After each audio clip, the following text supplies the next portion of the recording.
a little bit of an introduction to the topic, because I think it's important to, instead of going directly into details, to have a little bit of an overview of why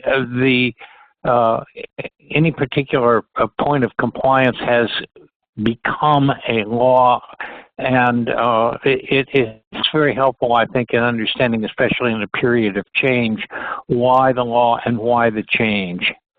So I'm going to go through that very quickly here. The world of redlining, when I first got out of college in the 70s and went into the first mortgage company I ever worked with as a consultant, I found a map on the wall of the metropolitan area, and on that map there were areas that red tape had been stuck on. And I asked about that, and they said, oh, those are areas we're not allowed to lend in. And that's where the phrase redlining comes from.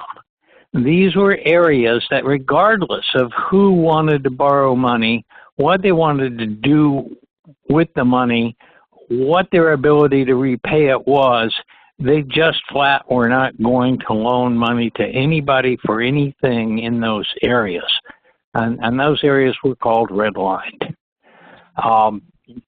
In 1975, Congress passed the Home Mortgage Disclosure Act, which is the thing we're talking about today, also known as Reg C. So you have the Act, and then you have the regulation, which is an interpretation of the Act, and then you have various other rules and resources we'll talk about in interpreting it. Related acts are the Reg B, which is the Equal Credit Opportunity Act, Reg Z, which is Truth in Lending, which is even older, and then the last major change was the Consumer Financial Protection Bureau, or the Dodd-Frank Act of 2010, which was an Obama act. They have been in the Trump administration dismantling various pieces of it and would like it to just go away, but it's still out there as a law, and they are the folks who have been implementing these changes that we're going to be talking about. Okay. There's several degrees. Let me go back a second. I'll show you. We're going to be talking about institutional coverage. We'll talk about transactional coverage. We'll talk about dwelling coverage, data, future changes. There's only one that's left for the future, and I'll give you some good resources and references that you can go to, because it's impossible in an hour to cover everything that you're going to need to know. But let's talk about coverage here.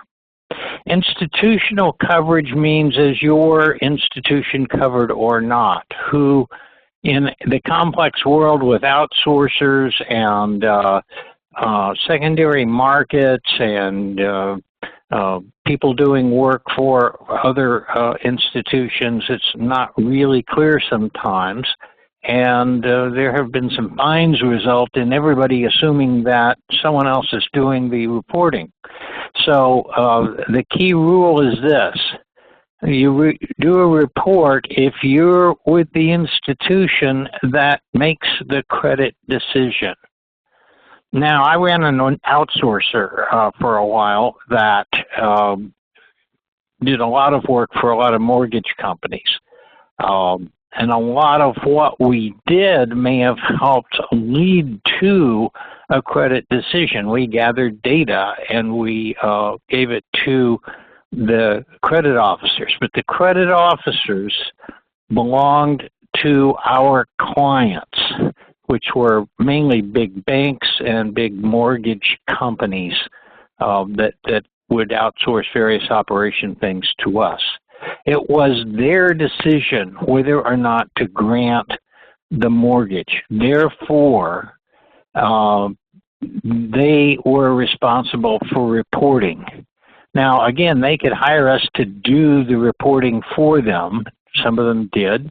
But it was their responsibility to sign off on the reporting and to make sure somebody did it. Now that includes depository institutions of all sorts, banks, credit unions, savings associations, whatever local name they may be going by. It used to vary a lot by state. It's more nationally standardized now, but the old S&Ls and so forth. The depository institution. The size, there is a size test on it. Last I knew, that size test was 44 million. It can go up with a COLA. They would have to notify you ahead of time if the COLA caused that test to go up above 44 million. But basically, if you're a 44 million asset depository institution, you are covered and you have to do the report. And I'm presuming all of you are in that category, or you probably wouldn't be listening today. Second is the location test, which says, do you have an office or a branch in a metropolitan statistical area? And this, you can go back to the original problem. The problem was that in these metropolitan areas, subgroups were being excluded geographically. So it's not a rural phenomenon, it's not a suburban phenomenon, it's an MSA phenomenon. And so not everybody has to report if you're not operating in an MSA. Now you may be making loans in areas you don't even have offices in. So if you are making loans in MSA, it would qualify. The loan activity test, this is basically going away, or has gone away for all practical purposes, and we'll talk about what's replacing it. Federally related tests, this is sort of the rationale for why the feds have the authority to do this, and that is, when you look at it, federally insured, guaranteed, supplemented, if federal agencies involved, Fannie or Freddie are back being federal agencies now. And so almost any mortgage that you may come across has some federally related, VA, I didn't mention that before. VA, all sorts of mortgages are going to cause you to say, yes, we do have federally related mortgages.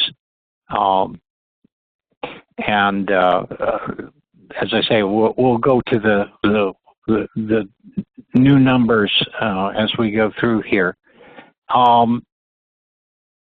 There are also non-depository mortgage institutions. This would be your mortgage brokers or a mortgage company that's making loans not out of deposits but out of equity or other sources of funds. They now are, as of 2018, they are on the same footing with depository institutions. And the key test is the new loan volume test. It applied first in 2018. It applies now, and it goes like this. It's a two-sided test because it treats closed-end mortgage loans and open-end lines of credits in different ways. 25 closed-end mortgage loans and 100 open-end lines of credit. You could qualify for one and not the other. If you're basically an equity lender, then that 100 open lines of credit may be the only thing you pass, and you may not be doing 25 closed-end, purchase-type mortgage loans. If you're not, you still got to do the reporting on the 100 open-end loans. Or you could be only a mortgage company that doesn't do equity lines of credit. So, again, you might qualify with only 25 of those. And that is counted for the last 2 years. So for 2019, we would be talking about 2017 and 2018 volumes for both years. So if 2017 was a off year and you just didn't do many, or you were just starting up in 17 and had volume in 18, you don't have to report. You only have to report if you have these volumes in 2017 and 2018 for the 2019 reporting that is coming up. And this is a major change with these new rules, and is quite reasonable, really. And it looks at these two different product lines in different ways and allows them to treat them somewhat differently. Under the old rules, that wasn't so. So there was a significant, I think, improvement in the targeting of the reporting under the what's referred to as the new rules. Okay. Second area would be what's called transaction coverage. And this would be what transactions are part of what needs to be reported and what transactions are not. The original rules, by the way, I was an assistant to the guy who was in charge of implementing the old rules back some time ago. So like a lot of the old timers, I still remember how things used to be.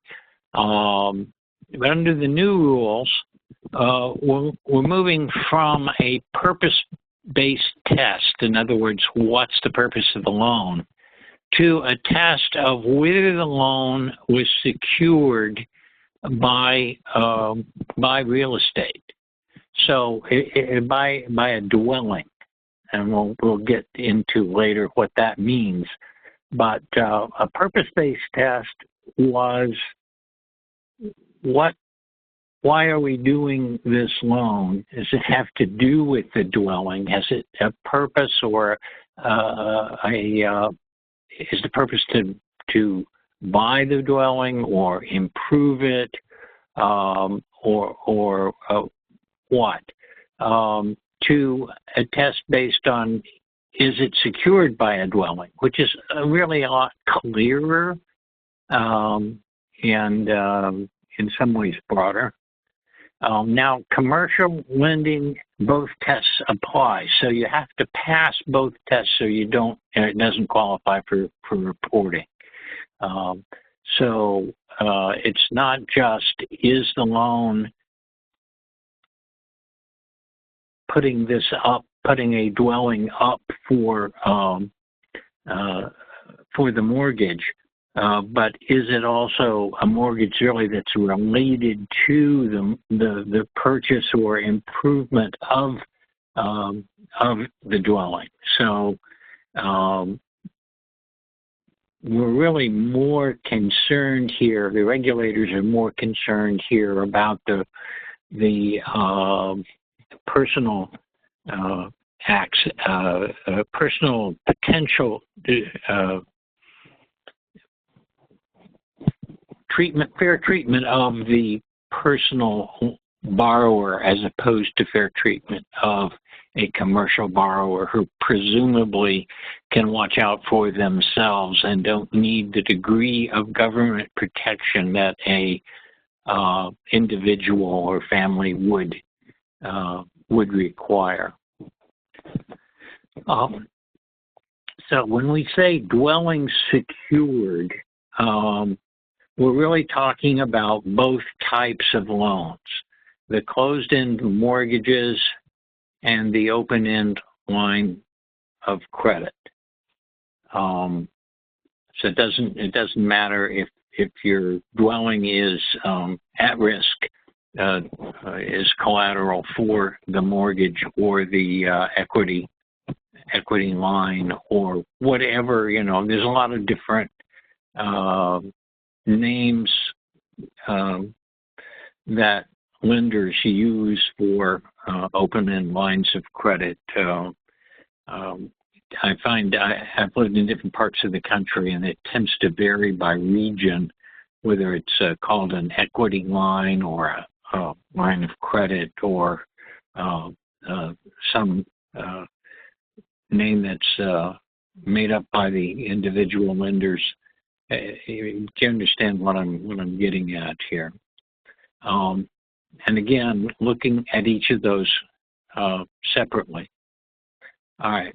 Now, one clarification here is we're talking about new credit. So extensions of new credit would qualify. However, if you're just renewing an existing loan, that is not required from a reporting standpoint. So if you're basically making an extension or an amendment or renewing existing credit, not putting new money on the table, that would not have to be reported. It doesn't matter that you've changed from one borrower to the other on a loan, if you have loans that allow that, a successor to type transactions. Something I don't understand because I'm not in New York. A CEMS, a transaction in New York is also not a reportable transaction. Presumably, if you know what those are, you understand what I'm talking about. But it is one of the exceptions I should mention. And no, not temporary construction financing without a automatic rollover for a mortgage. So if this is just some short-term money that is not intended to roll over into a mortgage, again, it is not covered. So under the old rules, a lot of these things would have fallen under the reporting requirements. So this is actually mostly reductions in what has to be covered by your reporting. So let's go here.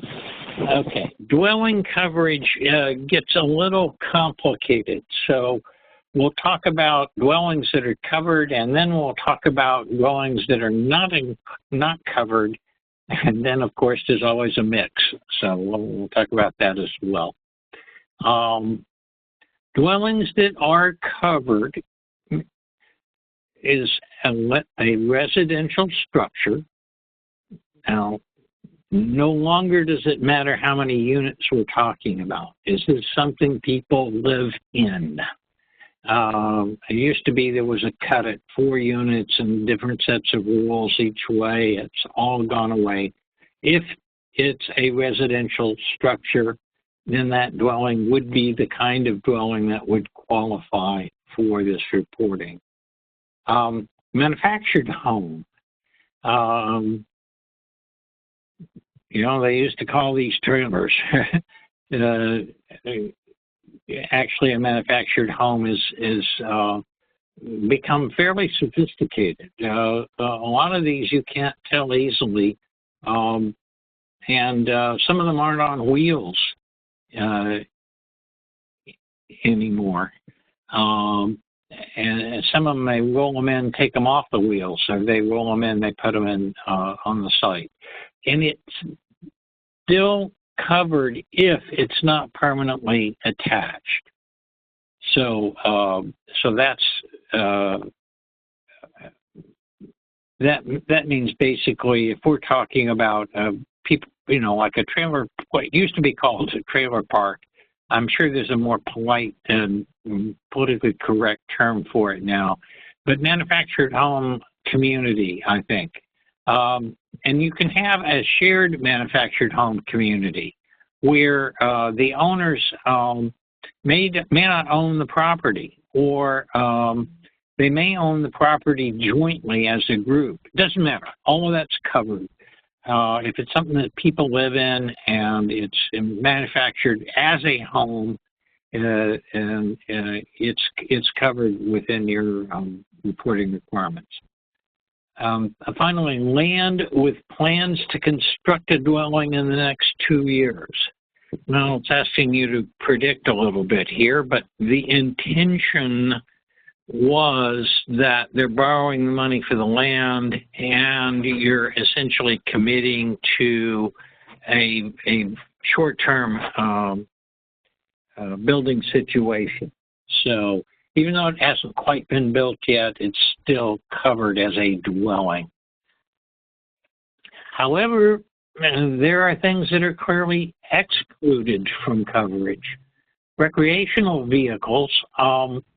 Recreational vehicles are basically licensed and inspected by the Department of Transportation, whereas manufactured homes fall under HUD. So this occurred back when this whole thing started back in '76. So any mobile homes that are from '76 and older are not covered. And currently what are registered as recreational vehicles are not covered. So again, as I say, bureaucracy-wise, it's HUD versus Department of Transportation on the tags, on the inspection stickers, that differentiate between a manufactured home and a recreational vehicle. Some things look like they could fall into either category. Also not included, houseboats, floating homes. Again, when you look back historically, that was not part of the redlining problem, and it is still excluded. Even though it may be a residential dwelling, it's on the water, and the Coast Guard actually has responsibility for it in terms of safety and inspection. So you look at the sort of who's responsible from a bureaucratic standpoint, and that'll tell you who's not covered and who is covered in part. Also, temporary housing is not covered. In the state of Washington here, it's called transient housing legally. Has sort of a bad sound to it, but temporary housing might be a dorm, a college dorm. It might be a hotel or motel. It might be an inn. And even though it's residential, even though some people may be there, in Washington, the technical cutoff on that is 30 days, but it may be different otherwise. If it's temporary housing, it's not included, so you don't have to report that. Also, homes converted to commercial use. My dentist is located in that kind of a building, in the area that is slowly turned commercial over time. There are attorneys' offices in some of these old houses. Sometimes they're stores, and sometimes they're partly used one way or the other, and we'll get to that. Also not included is unimproved land with no plan to build in 2 years. So if the intention is I'm going to buy some land out here, I just bought some that's going to be used as a campground, and there are limits as to what, beyond a sleeping shack can you build on it. So basically, nothing that you'd ever be able to get a mortgage on can be built on this land. So that purchase, had I financed it, would not be a reportable mortgage. And out where I am, there's a lot of those type of land areas where you buy the land, but the intention is you might park your RV on it, or you might build something that wouldn't even qualify as a tiny house. So unimproved land that's not going to be a legal resident within the next 2 years is again, non-reportable. Agricultural purpose, again, there's a Department of Agriculture, and that's not HUD. And, so like our things that are at sea, or things that are regulated by the Department of Transportation, if it's agricultural, it's outside the whole point here. Again, going back historically, the redlining was occurring in cities. In fact, it was mostly occurring in central cities, in predominantly minority neighborhoods. So agricultural purpose would be out of scope, and they've just clarified these things much better than in the past. It was easy to have fights over these things before. Now they're really, really clear, I think. Now, one thing that isn't clear, what about the house that the attorney actually lives in and uses as his office, or the dentist who's using most of it for his dental practice and part of it to live in? Those you actually can decide for yourself how you're going to categorize them. As long as you use some reasonable basis. Two reasonable bases that have been suggested are the number of square feet in residential versus business use. If it's mostly a dentist office and there's a small one-bedroom living space, that would probably be commercial. On the other hand, you could use the value, the rental value. So it may be that the rental value would be higher on the commercial side of the property, even if that was not the majority of the square foot. But you can choose one way or the other. It would probably be a good idea to always choose the same way, or the auditors are liable to get on you. But so I would suggest just to cut down on your work using the rental value consistently through your portfolio would probably be the least amount of work for your reporting people. Okay. All right.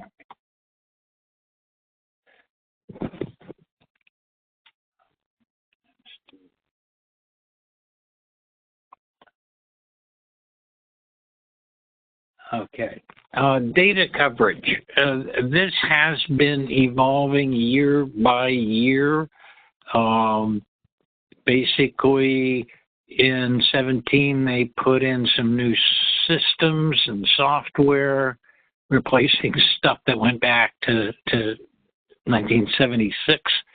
But they didn't change the data much, except for race, ethnicity, and gender became self-identifying as an option in 17 and a requirement for last year and this year and everything forward. Basically, people tell you what their race, ethnicity, and gender are, and you don't have to observe or guess or be consistent.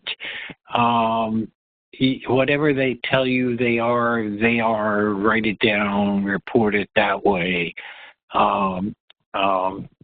which is sort of a new philosophy and pretty much standard within governments these days. So the 2019 this is fully implemented. So they're also, as of 18, they collected more data, and there's probably, I haven't seen the actual comparison between 2018 and 2019, but I wouldn't be surprised if there is more rather than less data collected. Some of the things that were added in 18 include the age of the applicants, the application channel.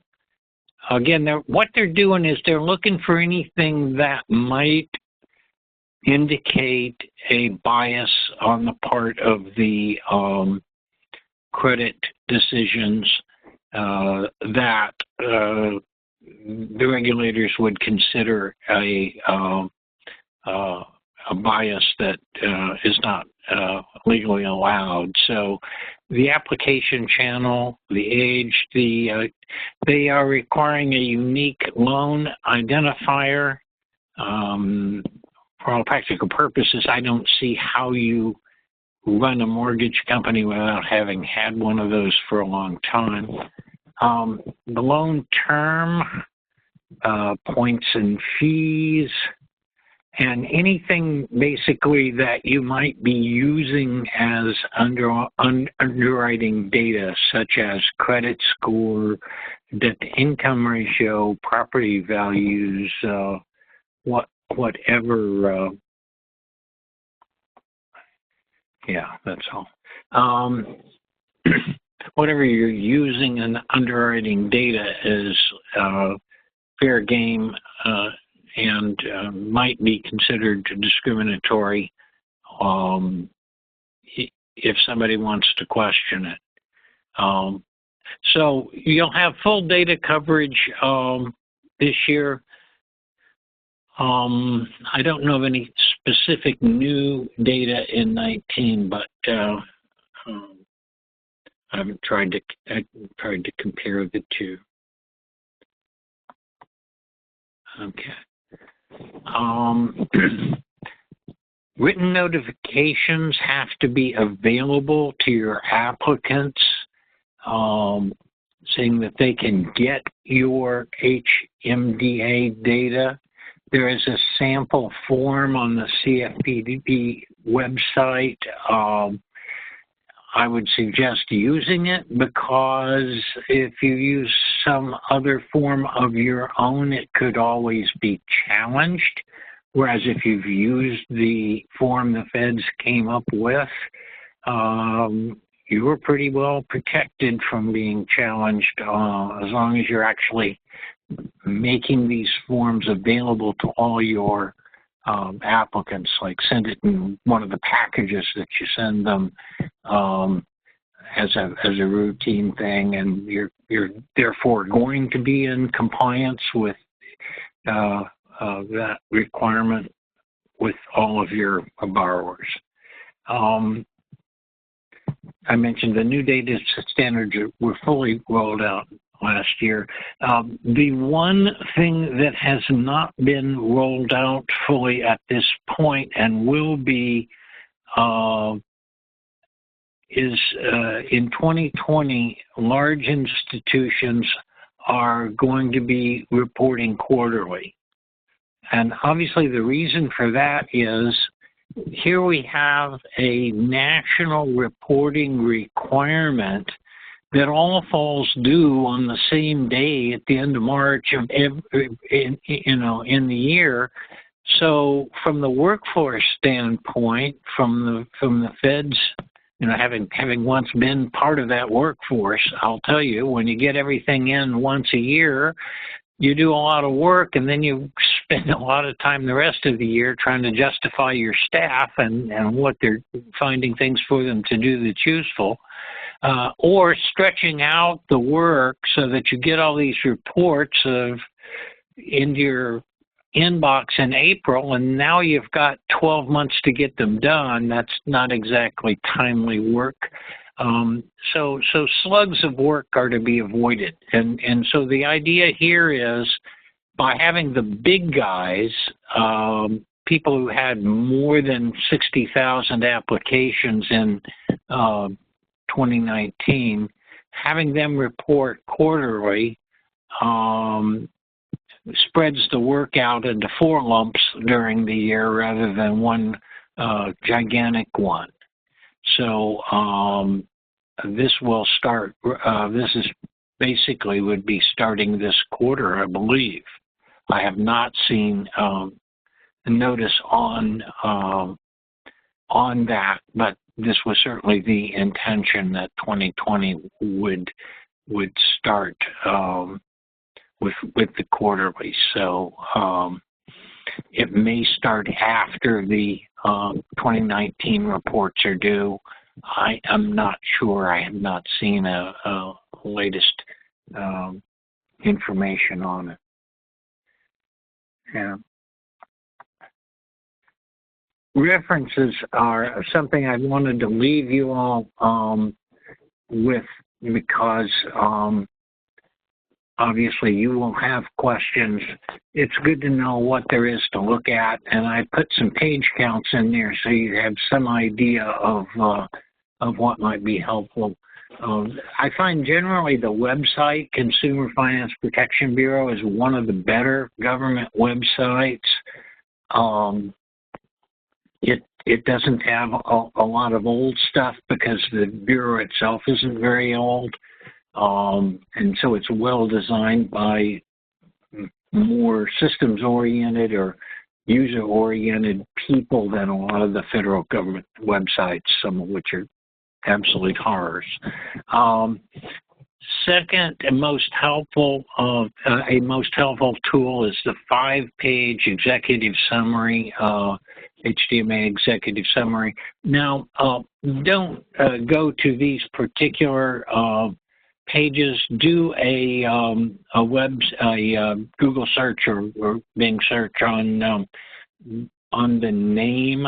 I was double checking these last week, in fact, and what I found was that some of them have been updated, some of them have not, but you're better off, say, going final rule. The final rule is a pretty big document, but they do make little changes from time to time. So this is probably, not the latest on those. The guide to HDMA reporting. I haven't seen a 2019 guide, but that'll probably be coming out before the deadline for the 2019 reporting is out. So on all of these, go to Google and get the latest federal link. There's one link in there, the third one down, HDMA Data Reporting Guide. That is a company called Bankers Compliance Inc., and they do consulting work in the compliance area. I thought that their guide that they were giving away, I think they're still giving it away. If you register with them, they'll send you it. It's one of the better understandable documents on this subject. And I don't know anything about them. I don't necessarily recommend them or or not, but it's an excellent guide that they put out. I wanted to let you know about it, and it's free for registering at their site. Obviously, it's a promotional deal. And then finally on the list, you got good old Reg C. That is the underlying act of Congress that